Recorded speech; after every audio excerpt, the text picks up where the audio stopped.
आज हम पूर्वी समस्या एवं यूरोप की जटिलताएं इस विषय को समझेंगे कि पूर्वी समस्या क्या थी और यूरोप की क्या जटिलताएं थी। इस विषय के अंतर्गत हम क्रीमिया युद्ध को समझेंगे। क्रीमिया युद्ध के क्या कारण थे, कारणों में ईसाई तीर्थ स्थानों का प्रश्न, रूस के जार का विरोध, रूसी राजदूत का तुर्की से पलायन, रूसी सेनाओं का तुर्की साम्राज्य में प्रवेश, फिर वियना नोट, रूस तुर्की का युद्ध, सिलोए का हत्याकांड, पेरिस की संधि, क्रीमिया युद्ध का महत्व, पेरिस की संधि में 30 मार्च 1856 ईस्वी। ओके, क्रीमिया युद्ध का महत्व और सेंट स्टीफेनो की संधि। इन बिंदुओं को हम समझेंगे विस्तार से कि पूर्वी समस्या का अभिप्राय उन अंतरराष्ट्रीय समस्याओं से है जो यूरोप में टर्की साम्राज्य के पतन से उत्पन्न हुई। तो पूर्वी समस्या से हमारा तात्पर्य क्या है कि अंतरराष्ट्रीय यह समस्या जो यूरोप में टर्की साम्राज्य का जब विघटन हो जाता है तो ये समस्या उत्पन्न होती है। टर्की साम्राज्य ही एकमात्र ऐसा पूर्वी क्षेत्र था जिसका यूरोप के राज्यों के साथ सामूहिक रूप से संबंध था। अब संबंध था तो जब इसका विघटन होता है तो क्या है कि इंग्लैंड, फ्रांस, रूस और अन्य देश अपने अपने स्वार्थों को लेकर आगे आते हैं और इससे क्या है कि आपसी मनमुटाव पैदा होता है और क्रीमिया वार को बढ़ावा मिलता है। 17वीं शताब्दी के अंत तक तुर्क साम्राज्य तथा ऑटोमन साम्राज्य अत्यंत ही शक्तिशाली था। 17वीं शताब्दी के अंत तक तुर्क साम्राज्य तथा ऑटोमन साम्राज्य की अच्छी स्थिति थी, यानी अपनी अच्छी दशा में था राजनीतिक रूप से। रूसी साम्राज्य के बाद यूरोप में क्षेत्रफल की दृष्टि से यह सबसे बड़ा साम्राज्य था। मतलब क्षेत्रफल की दृष्टि से भी क्या था, रूस तो खैर बड़ा था ही, लेकिन रूसी साम्राज्य के बाद यूरोप में क्षेत्रफल की दृष्टि से यह सबसे बड़ा साम्राज्य था। तथा बोस्निया, सर्बिया, यूनान, रोमानिया, बल्गेरिया आदि विशाल साम्राज्य के अंतर्गत थे। तो ये इसी बात से अंदाजा लगाया जा सकता है कि जब बोस्निया, सर्बिया, यूनान, रोमानिया, बल्गेरिया जैसे विशाल ये विशाल साम्राज्य के अंतर्गत आते थे तो कितना बड़ा रहा होगा। इस साम्राज्य के निवासी धर्म, भाषा, रक्त आदि में तुर्कों से सर्वथा भिन्न थे। किन आधारों पर? धर्म, भाषा, रक्त आदि में तुर्कों से ये भिन्न थे। पूर्वी समस्या भिन्न भिन्न समयों में भिन्न भिन्न रूपों में प्रकट हुई। तो पूर्वी समस्या का रूप एक जैसा ही नहीं स्वरूप था, ये अलग अलग टाइम में अलग अलग रूपों में यह समस्या प्रकट होती है। रूस, इंग्लैंड, ऑस्ट्रिया, फ्रांस, जर्मनी आदि देशों ने इसमें रुचि ली। तो इनका रुचि लेने का कारण यही था कि अपना भी लाभ देख रहे थे। कुछ बातों से ये असंतुष्ट थे, कुछ बात से कोई दूसरा देश असंतुष्ट, और जिनको अगर लाभ दिखता नहीं हो रहा है तो वो इसको बिल्कुल संघर्ष की स्थिति पैदा करने में लगे हुए थे। तो ये हमने देखा इसकी पृष्ठभूमि को। इसके बाद क्रीमिया युद्ध, क्रीमिया वॉर। 1841 से 1852 तक पूर्वी समस्या शांत रही, मतलब कोई ज्यादा परेशानी नहीं। तथा तुर्की के सुल्तान अब्दुल मजीद को अपने साम्राज्य को पुनर्गठित करने का अवसर मिल गया। तो 1841 से 52 के बीच में हम देखते हैं कि पूर्वी समस्या जो थी शांत थी, उसमें कोई हलचल नहीं। और इसी समय जो तुर्की के सुल्तान थे अब्दुल मजीद को अपने साम्राज्य को पुनर्गठित करने का अवसर मिल गया। इधर यूरोपीय शक्तियां प्रत्यक्ष अप्रत्यक्ष रूप से तुर्की में अपने कूटनीतिक दांव पेच लगाते रहे। अब यूरोपीय शक्तियां इंग्लैंड, फ्रांस, जर्मनी आदि ये अपनी कूटनीतिक दांव पेच में लगी हुई थी, जिससे कि इनको अधिक से अधिक लाभ हो और अधिक से अधिक अपने उद्देश्यों को पूर्ति की जा सके। अंत में इस कूटनीतिक दांव पेच की एक चरम सीमा आ पहुंची तथा पूर्वी समस्या को लेकर 1854 में क्रीमिया का युद्ध भड़क उठा। तो 1854 में क्या होता है, क्रीमिया वॉर एक तरह से भड़क जाता है। इस युद्ध के निम्नलिखित कारण थे। अब कौन कौन से कारण थे क्रीमिया वॉर के, उनको हम विस्तार से जानेंगे।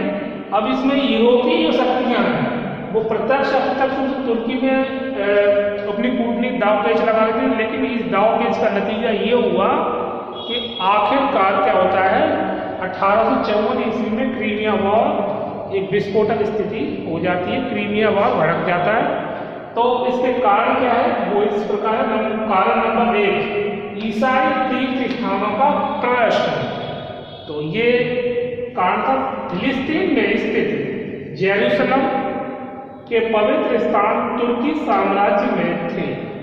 ठीक है, फिलिस्तीन में क्या थे, में स्थित जेरूसलम के पवित्र स्थान तुर्की साम्राज्य में थे।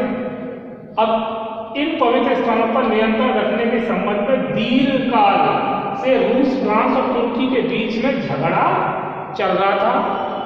1789 ईस्वी में फ्रांस में हुई क्रांति के पश्चात इन पवित्र स्थानों में रूसी से रुचि रहने लगा। तो क्या है, इसमें फ्रांस में हुई क्रांति पश्चात जो फ्रांस था, इन स्थानों में क्या रुचि लेना बंद कर दिया। फ्रांस ने क्या अब इसमें इंटरेस्ट लेना बंद कर दिया। जब वहां क्रांति फ्रांस में इन पवित्र स्थानों पर यूनानी सन्यासियों का अधिकार हो गया और रूस यूनानी सन्यासियों का संरक्षक माना जाता था। फ्रांस का राष्ट्रपति लुई नेपोलियन फ्रांस में अपनी स्थिति सुदृढ़ करने के लिए पादरियों को प्रसन्न करना चाहता था। तो यहाँ पर धार्मिक कंडीशन पैदा थी कि किस प्रकार से जो जेरूसलम में पवित्र स्थान है वो किस प्रकार से उसमें अपना अधिकार स्थापित किया जाए। फ्रांस ने रुचि लेना बंद कर दिया और इस पर पवित्र स्थान जो थे यूनानियों का अधिकार हो जाता सन्यासियों का। और लुई जो नेपोलियन है, फ्रांस का राष्ट्रपति लुई नेपोलियन, वो फ्रांस में अपनी स्थिति सुदृढ़ करने के लिए पादरियों को प्रसन्न करने में करना चाहता था। इसी को लेकर एक तरह से आपसी मतभेद पैदा हुए। फिर नंबर 2, रूस के जार का विरोध। रूस के जार का विरोध क्यों हुआ? जब तुर्की के सुल्तान ने फ्रांस की मांग को स्वीकार कर लिया तो रूस का जार क्रोधित हो उठा। उसे बुरा लगा कि ये कैसे मान लिया। तो फ्रांस की मांग को जब स्वीकार कर लिया तो रूस का जार का नाराज होना स्वाभाविक ही था। 1800 मार्च 1853 में रूस के जार ने तुर्की के सुल्तान से मांग की कि तुर्की साम्राज्य के समस्त यूनानी चर्च के मानने वाले ईसाइयों पर रूस का संरक्षण स्वीकार कर ले। तो 1853 में रूस के जार ने तुर्की के सुल्तान से क्या मांग की कि तुर्की साम्राज्य के समस्त यूनानी चर्च के मानने वाले ईसाइयों पर रूस का संरक्षण स्वीकार करे। इंग्लैंड और फ्रांस को यह प्रस्ताव स्वीकार नहीं था। तो इंग्लैंड और फ्रांस रूस से बिल्कुल समानता विचार नहीं रखते थे। जो रूस को पसंद है वो इंग्लैंड और फ्रांस को वह चीज पसंद नहीं। तो इसीलिए क्या मनमुटाव की स्थिति यहाँ बनी रही। इसके बाद देखिए रूसी राजदूत का तुर्की से पलायन। जार को यह विश्वास था कि इंग्लैंड के सहयोग से तुर्की के भविष्य के बारे में कोई निर्णय किया जा सकता है। तो जार जो है रूसी जार, उसको ये विश्वास था कि इंग्लैंड का सहयोग प्राप्त किया जाए तो तुर्की के संबंध में उसके भविष्य को लेकर कोई निर्णय, स्थायी निर्णय लिया जा सकता है। जनवरी 1853 में रूस के जार ने प्रस्ताव रखा कि तुर्की साम्राज्य का आपस में बंटवारा कर लिया जाए। क्या कर लिया जाए? आपस में ही बंटवारा कर ले, जिससे कि झगड़ा न रहे। और तुर्की साम्राज्य का बंटवारा तो होना ही है, तो इसीलिए इंग्लैंड और फ्रांस को भी इस पक्ष में लाने का प्रयास किया गया। इंग्लैंड इस प्रस्ताव को खतरनाक समझता था, पर इंग्लैंड ने देखा कि इसमें कोई खतरनाक स्थिति है, कहीं ऐसा नहीं हो मतलब किसी तरह का नुकसान उठाना पड़े, क्योंकि यदि रूस तुर्की अपना विस्तार कर लेता है, क्योंकि यदि रूस और तुर्की में अपना विस्तार कर लेता है तो इंग्लैंड के व्यापार को भारी खतरा उत्पन्न हो सकता है। इंग्लैंड की सरकार ने जार निकोलस के प्रस्ताव को अस्वीकार कर दिया, मतलब जो प्रस्ताव रखा गया रूस की तरफ से वो इंग्लैंड ने खतरे को देखते हुए अस्वीकार कर दिया। रूस तो चाहता था कि किसी भी प्रकार से तुर्की को आपस में बांट लिया जाए, लेकिन इंग्लैंड की सरकार ने इसको रिजेक्ट किया। फिर नेक्स्ट है रूसी सेनाओं का तुर्की साम्राज्य में प्रवेश। तो मेंसिकॉफ के कुस्तुंतुनिया छोड़कर चले जाने से स्थिति अत्यंत ही तनावपूर्ण हो गई थी और युद्ध की आशंका उत्पन्न हो गई थी। तुर्की के सुल्तान के इस रुख के कारण रूस का जार क्रुद्ध हो उठा। अतः 31 मई को उसने सुल्तान को लिखा कि वह रूस की मांग स्वीकार कर ले। 21 जुलाई 1853 को रूस की सेना ने मोल्दीविया तथा वॉलेशिया पर अधिकार कर लिया। तो इस प्रकार रूस की सेना पीछे नहीं हटी और रूस की सेना को पहले से ही प्रयास में लगी हुई थी कि किसी प्रकार से इसका साम्राज्य का बंटवारा कर लिया जाए, पर इंग्लैंड उसके लिए राजी नहीं था। लेकिन बाद में रूसी सेना मोल्दीविया और वॉलेशिया पर जाकर अपना कब्जा स्थापित कर लेती है, अधिकार कर लेती है और इससे और भी स्थिति विस्फोटक हो जाती है।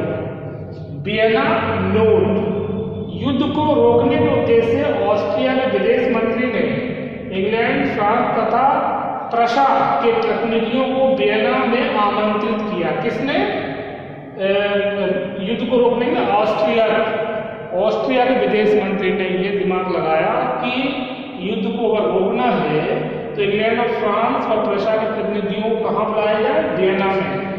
चारों में झगड़ा समाप्त कराने के लिए एक नोट तैयार किया गया। कौन सा नोट कहलाता है? जिसे वियना नोट कहा जाता है। मतलब ये नोट था वियना नोट, ये झगड़े को समाप्त कराने के लिए ये तैयार हुआ और इसमें वियना में आमंत्रित किया गया ऑस्ट्रिया के द्वारा। तो नोट तैयार किया गया जिसे वियना नोट कहा जाता है। इस नोट में तुर्की के सुल्तान की स्वतंत्रता स्वीकार कर ली गई। तुर्की के सुल्तान के जो था उसकी स्वतंत्रता को स्वीकार कर लिया गया। ये वियना नोट की बहुत बड़ी उपलब्धि है। तो रूस तुर्की का युद्ध, अब रूस तुर्की का युद्ध 5 अक्टूबर 1853 ईस्वी को रूस को चेतावनी दी गई कि वह 15 दिन के अंदर डैन्यूब प्रदेश खाली कर दे। अब डैन्यूब प्रदेश को लेकर आपसी विवाद, आपसी झगड़ा, तो इसमें पहले तो चेतावनी दी जाती है रूस के द्वारा कि डैन्यूब प्रदेश को खाली कर दिया जाए, 15 दिन का टाइम दिया जाता है। रूस ने इस चेतावनी का कोई प्रत्युत्तर नहीं दिया। रूस को जब चेतावनी दी गई थी कि 15 दिन के अंदर डैन्यूब प्रदेश खाली कर दिया, पर रूस ने इसको क्या गंभीरता से नहीं लिया और रूस 23 अक्टूबर 1853 को तुर्की ने रूस के विरुद्ध युद्ध की घोषणा कर दी। तो इस प्रकार रूस और तुर्की के बीच युद्ध हो जाता है प्रारंभ 23 अक्टूबर 1853 ईस्वी में। किस प्रदेश को लेकर? डैन्यूब प्रदेश को लेकर।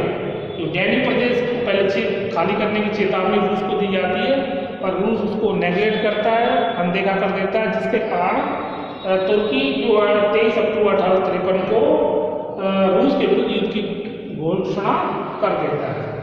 इसके बाद सिनोय का हत्याकांड। सिनोय हत्याकांड क्या था? जब तुर्की डैन्यूब प्रदेश पर रूस के विरुद्ध आक्रमण कर दिया, तब 30 अक्टूबर 1853 ईस्वी को रूस ने सिनोय की खाड़ी में स्थित तुर्की के जहाजी बेड़े को नष्ट कर दिया।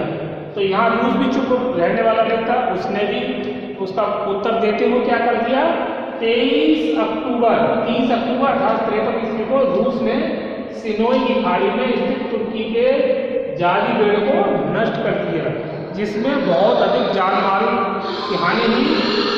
इस घटना को सिनोई का हत्याकांड कहते हैं। क्या कहते हैं? इस घटना किस नाम से जाना जाता है? इस घटना को सिनोई के हत्याकांड कहते हैं। इस घटना से इंग्लैंड और फ्रांस में क्या हो गया? एक तरह सनसनी फैल गई। मतलब एक तरह से ऐसी अपेक्षा नहीं की जा रही थी कि ऐसा भी हो सकता है। तो यहाँ पर जो जहाजी बेड़े में नष्ट होने से काफ़ी नुकसान होता है। पेरिस की संधि कब हुई? यहाँ पर देखते 30 मार्च 1856 ईस्वी को इस संधि की जो प्रमुख शर्तें थी उनको हम समझेंगे। नंबर 1, तुर्की को संयुक्त व्यवस्था में सम्मिलित कर दिया गया, इसकी पहली शर्त।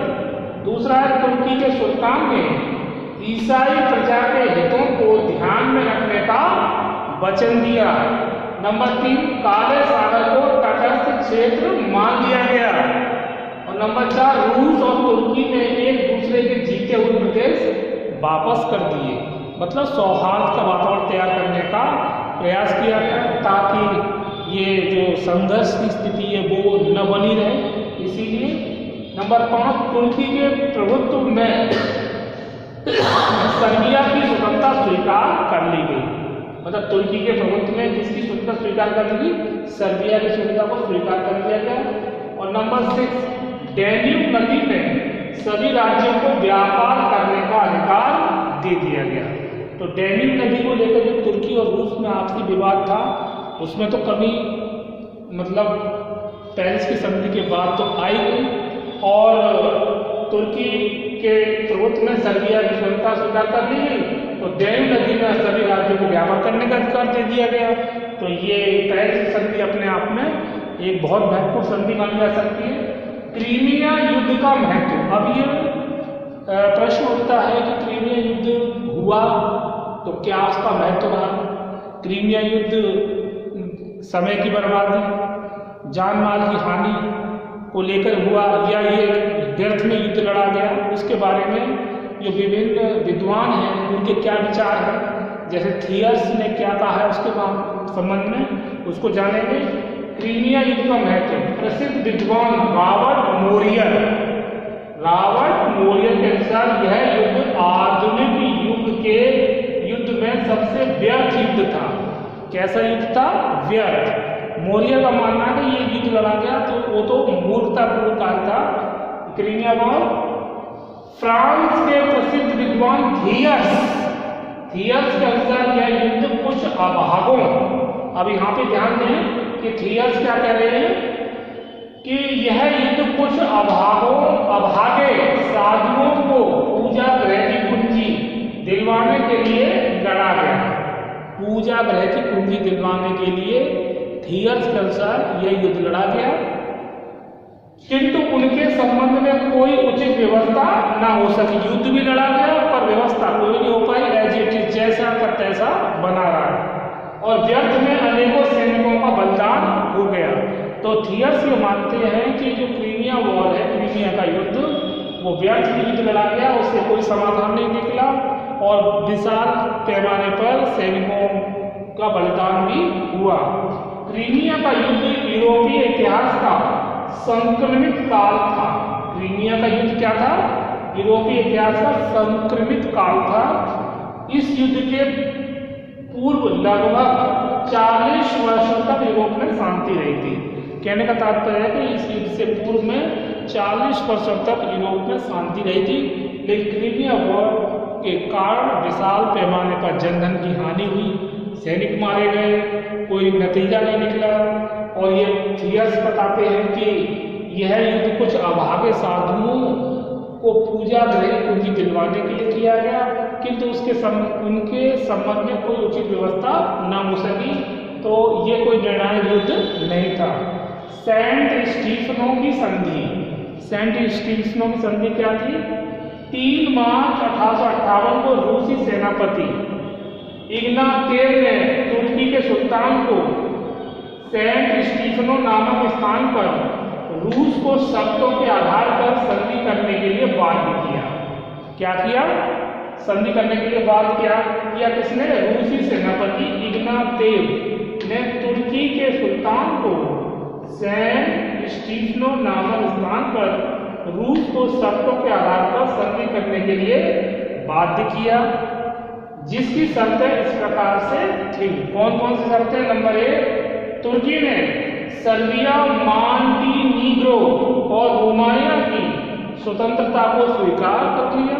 नंबर 2, बल्गेरिया को स्वायत्त राज्य के रूप में मान्यता दी गई। और नंबर 3, तुर्की के सुल्तान ने अन्य ईसाई प्रांतों में क्रीट के समान व्यवस्था स्थापित करने का वचन दिया। और भी इसकी शर्तें थी संधि के अनुसार। तो ये मेन शर्तें हैं। तुर्की ने सर्बिया, मॉन्टीनीग्रो और रोमानिया की स्वतंत्रता को स्वीकार किया, नंबर 1। नंबर 2, बल्गेरिया को स्वायत्त राज्य के रूप में मान्यता दी गई। और नंबर 3, तुर्की के सुल्तान ने अन्य ईसाई प्रांतों में क्रीट के समान व्यवस्था स्थापित करने का वचन दिया। तो आज हमने पूर्वी समस्या एवं यूरोप की जटिलताओं के अंतर्गत हमने पहले पूर्वी समस्या की पृष्ठभूमि को जाना, जिसके केंद्र बिंदु में तुर्की, ऑटोमन साम्राज्य, क्रीमिया युद्ध होता है, पर इससे पहले काफी समय तक शांति रही और फ्रांस, रूस, इंग्लैंड इनका आपसी जो अपने उद्देश्य है उसको हल करने में लगे हुए थे। फिर हमने कारणों को देखा कि ईसाई तीर्थ स्थानों का प्रश्न, जिसमें काफी फ्रांस का राष्ट्रपति जो लुई नेपोलियन फ्रांस में अपनी स्थिति स्वयं करने के लिए पादरी पसंद करने का प्रयास करता है। रूस के जार का विरोध, यहाँ रूस भी अपने मतलब उद्देश्यों प्राप्ति के लिए संघर्षरत रहता है। रूसी राजदूत का तुर्की से पलायन होना और इसका रूसी सेनाओं का तुर्की साम्राज्य में प्रवेश कर जाती है। और जब वो इंग्लैंड मिशनरी मतलब मना कर देता है और इंग्लैंड दूसरा देख रहा होता है कि उसका जो तुर्की साम्राज्य को बांट लेने की बात कही है, तो इसमें जब रूस देखता है कि इंग्लैंड उसमें शामिल नहीं हो रहा तो वह स्वयं आक्रमण कर देता है। तो रूसी सेना जो है वो मोल्डेविया का वॉलेशिया पर अधिकार कर लेती है। वियना नोट है, युद्ध को रोकने के उद्देश्य से ऑस्ट्रिया विदेश मंत्री ने इंग्लैंड, फ्रांस और प्रशा के प्रतिनिधियों को वियना में आमंत्रित किया है, वियना में, और चारों में झगड़ा समाप्त करने के लिए ये किया गया था, जिसे वियना नोट कहा जाता है। इस नोट में तुर्की के सुल्तान की स्वतंत्रता स्वीकार कर ली जाती है। रूस तुर्की का युद्ध, तुर्की जो रूस को चेतावनी मिलती है, लेकिन 15 दिन के अंदर ही डैन नदी खाली कर दे रूस, लेकिन इस बात की परवाह न करते हुए रूस क्या करता है कि उस पर 23 अक्टूबर 1853 ईस्वी को तुर्की पर युद्ध की घोषणा, 23 अक्टूबर 1853 ईस्वी को तुर्की ने रूस के विरुद्ध क्या कर दिया? युद्ध की घोषणा कर दी। तो डैन्यूब प्रदेश खाली रूस ने खाली नहीं किया, तो तुर्की ने क्या कर दिया? आक्रमण कर दिया। इसके बाद सिनोर का हत्याकांड, जब तुर्की डैन्यूब प्रदेश पर रूस के विरुद्ध आक्रमण कर दिया, तब 30 अक्टूबर 1853 को रूस ने सिनोर की खाड़ी में स्थित तुर्की जहाजी बेड़े को नष्ट कर दिया। तो रूस ने भी अपना बदला लेने के उद्देश्य से ऐसा किया, जिसमें काफी सैनिक मारे गए और इस घटना ने इंग्लैंड और फ्रांस में भी एक सनसनी फैला दी थी। पेरिस संधि में हमने देखा किस प्रकार से शर्तें स्वीकार की जाती हैं। डैन्यूब नदी में सभी राज्यों को व्यापार करने का अधिकार मिलता है। रूस और तुर्की ने पीछे जीते हुए प्रदेश वापस कर दिए गए। काले सागर को तटस्थ क्षेत्र मान दिया गया। तुर्की के सुल्तान ने ईसाई प्रजा के हितों को ध्यान रखने का वचन दिया और तुर्की को संयुक्त व्यवस्था में सम्मिलित कर दिया गया। ये थी पेरिस की संधि। क्रीमिया का युद्ध महत्वपूर्ण था कि नहीं, थियर्स इसको नहीं मानते हैं। थियर्स कहते हैं कि यह युद्ध कुछ अभागे साधुओं को पूजा ग्रह की पूंजी दिलाने के लिए लड़ा गया, किंतु उनके संबंध में कोई उचित व्यवस्था नहीं हो पाई। और ये व्यर्थ में अनेक सैनिकों का बलिदान इसमें हो गया। क्रीमिया का युद्ध यूरोपीय इतिहास का संकरित काल माना जा सकता है और इससे पहले इस युद्ध से पूर्व 40 वर्ष तक यूरोप में शांति बनी रही थी। सेंट स्टीफनो की संधि में ये 3 मार्च 1858 को होती है और इसमें कुछ जो बातें इसकी शर्तें हैं, तुर्की ने सर्बिया मॉन्टेनीग्रो और रोमानिया की स्वतंत्रता को स्वीकार कर लिया, बल्गेरिया को स्वायत्त राज्य के रूप में मान्यता दी गई और तुर्की के सुल्तान ने अपने ईसाई प्रांतों में क्रीत के समान व्यवस्था स्थापित करने का वचन दिया। तो आज हमने इस वीडियो में पूर्वी समस्याएं पूर्व की जटिलताओं के बारे में जाना, जिसके हमने क्रीमिया वॉर के बारे में, कारणों के बारे में जाना, इसके बाद पेरिस की संधि, सेंट स्टीफनो की संधि, सिनोई हत्याकांड और वियना नोट, इनको विस्तार से समझा। आज बस इतना ही, इसके आगे हम नेक्स्ट वीडियो में अगला विषय समझेंगे। ओके।